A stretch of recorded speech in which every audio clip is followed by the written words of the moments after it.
Oui, on parle de la VAR en foot, mais alors l'arbitre en disant ah là, il faut faire comme au rugby, les micros des arbitres, machin, un truc. Mais alors l'arbitrage vidéo au rugby, mais on oublie à quel point ça peut être insupportable.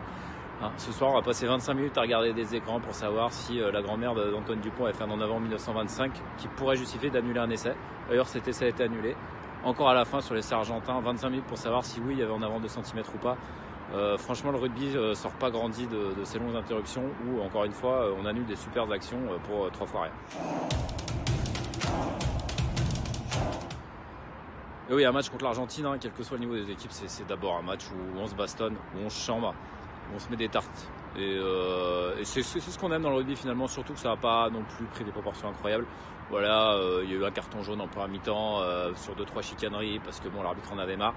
Mais globalement, c'était bon esprit. Hein. D'ailleurs, on a eu Jelonche en jaune mix après qui nous a dit non, c'était pas des méchants, tout ça. Et puis on s'est pas échappé, ça c'est bien. Je fais très mal l'accent d'Anthony Jelonche, mais c'était l'esprit du truc et c'était à peu près ça. Voilà, c'était bien.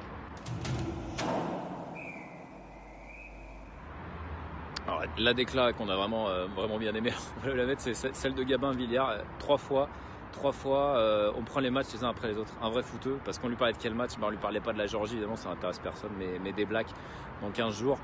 C'est le gros test évidemment, ce qu'on a vu contre les Argentins ne nous a pas forcément rassurés.